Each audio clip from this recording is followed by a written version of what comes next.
said this is I think it's the fourth time you've prepared for Kentucky. I'm just wondering, when you study them over the years, how much have they changed and how much have they not? And when you played a team like this and you're kind of comfortable with them, what does that provide to you? It's a great question.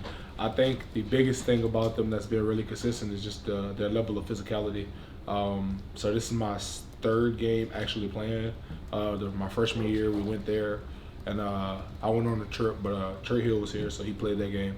And I just remember seeing how physical it was, and that's definitely something that sticks with you throughout the years, and you kind of realize as you start to prepare, when you start to play for yourself, understanding the level of physicality that comes with this game, and understanding that this isn't a game that you can take lightly and you must be on your P's and Q's. So I think they've done a tremendous job of staying consistent as far as their level of physicality.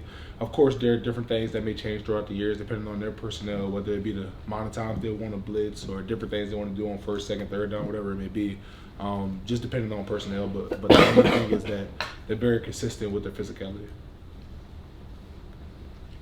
Yeah, just wondering about you guys. Normally, this game is physical versus physical, run versus run, stop the run, all that kind of stuff. You guys have been kind of wired a little bit different on offense this year. Is it?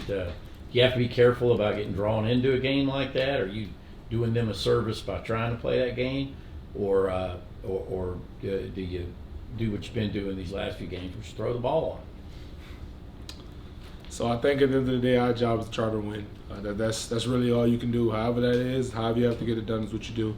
I think they're a great team, and they're going to do what they're going to do. They're going to run the ball. They're going to do play action, whatever it may be that works for them. And vice versa, we have to do what works for us. So whether it be a game that you have to win throwing the ball 50 times or it's a game you have to run the ball 50 times, at the end of the day, the goal is to try and win. So whatever that is, you adjust on the fly and you try to get it done.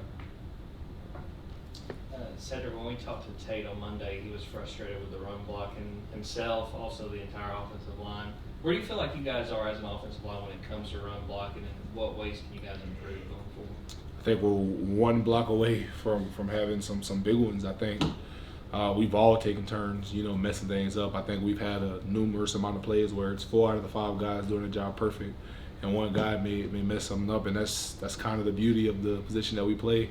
You need all 5 guys working in unison at all times, for things to look pretty. So I think that's kind of where we are. It's just really understanding that at the end of the day, no matter how big or how small your block may be for the development of the play, it's still very important, and you can't take that lightly. Yeah, a couple of different guys have acknowledged that maybe they haven't been playing up to the standard that has been set here, and given that this is Kentucky game that has repeatedly been set as one of, if not the most physical on the schedule, is the fact that it is such a physical game, and knowing that style points aren't going to matter, who throws the ball the best isn't going to matter. It's just whoever is the most physical. Can that be something that this team really sort of needs and leans into this weekend? So if I'm understanding your question properly, you're basically asking, is being physical something that we want to lean into and kind of just make that our identity? Yeah, especially with the way the team has sort of been struggling these past couple weeks. So I think that's something that we try to hang our hat on every year. If I'm just saying what Coach Smart preaches, I think the biggest thing is that we try our hardest to be a physical team, to go out there and depend on the run, stopping the run as well. And that's just kind of what we want to be able to do. And of course, this will be a physical game. Their goal as well is to run the ball and stop the run. So at the end of the day, it'll just be about who can execute the best, and you kind of got to go from there. Sedrick, what stands out to you about Deone Walker, that number 0 for Kentucky, and what challenge does he present going up against a guy like that? Really twitchy. That's the first thing that stands out to me. Is his ability to kind of improvise on the run and kind of just figure things out. There are some times that he may, I've seen on film where he may have been in a bad position as far as the O-lineman may have been under him and he's improvised by shedding a block or spinning out of a block, whatever it may have been. I think he does a tremendous job of kind of just really understanding what's going on. He's not a guy that just kind of goes to a gap and stops. He's a guy that is always looking to get to the ball. So I think he does a tremendous job of being twitchy and improvising on the run based upon what the offensive line is showing him. Said I feel like the true 0 has more teams play it. You see it a lot more often, but Kentucky's a football team that really features a true nose tackle. Talk to me the week of preparation when you know you're going into a game where you might be uncovered versus a game where you know you're going to be covered a lot of the snaps. Well, I think I'll speak for me specifically. I think you kind of prefer, to be covered up just for the simple fact of it's usually immediate. You don't have to read as much. You don't have to process what your guard's doing, what that G or that 3 tech's doing. You don't have to also process what the linebackers doing. It's usually kind of very simple in what you're doing for that assignment usually. Typically, it's either one or two things. Either that guy's going to rock or he's going to play into you. Somebody's going to fill that A gap. And at the end of the day, it's just going to be a matter of who can kind of do their job the best. So I think, speaking for me as a center, I kind of prefer to do that, especially with a great guy like they have. Number 9 is really, really good, really strong, really stout guy. I think he presents a great challenge for myself this week. And you kind of just look forward to things like that as a competitor. So just want to go out there and compete to the highest level, and hopefully I can shine some glory on God. Yeah, we're at the halfway point of the season. This is a top 20 ranked undefeated team coming in. You guys are undefeated, ranked number 1. You're heading into a month. There's going to be a few of these in a row. You guys jacked. I mean, what's the feeling going into Saturday night's game? ESPN night game, the vibe that you're getting on campus and heading into Saturday's game. Well, as far as the vibe on campus, I don't think I'm the right guy to ask, just because I don't really have class on campus too much anymore. So I'm kind of just home in the facility throughout the day. So vibe in the locker room.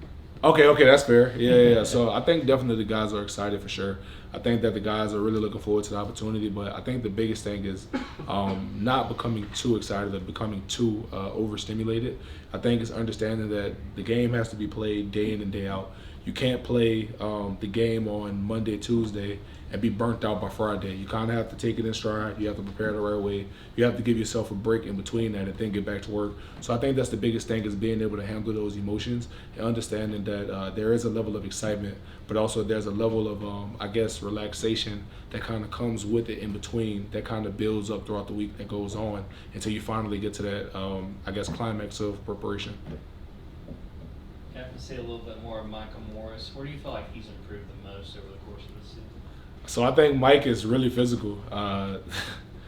If I had the skills that Mike had, gosh, I could only tell you. But I think he's a tremendous player. I think the biggest thing that he's done to me is really trying to understand what the coaches are asking of him.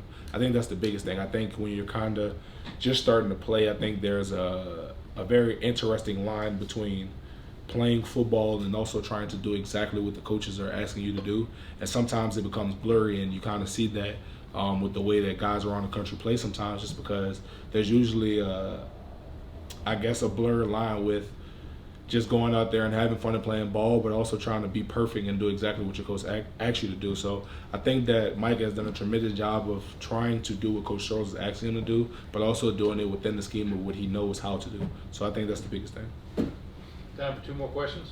Yeah, with the clock changes, it seems like the first quarter in particular is shorter in terms of possessions and plays out there. And as an offensive guy, do you have a preference, whether it be to get the ball first, or do you just not care?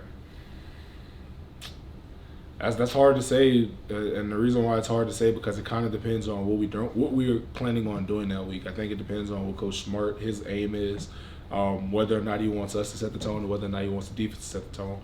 I think that kind of goes back to Coach Smart, and you kind of just got to buy into the game plan. So I think preferably you kind of just want to be in a position to where you're ready to capitalize if your number's called first, but ultimately you have to trust Coach Smart and understand that he has a game plan.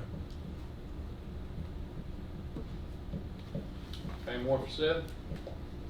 All right, Cedric, thank you. Thanks, Seth. God bless you all. Thank you, Cedric. Appreciate it.